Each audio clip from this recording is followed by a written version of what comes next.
How to install a font.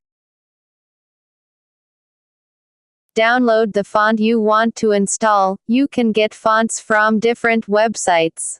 I will install this font. Open the TrueType font file in the downloaded folder.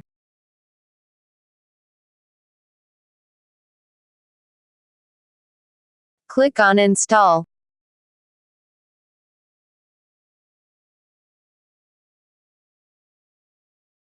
You have now installed a font and is ready to be used.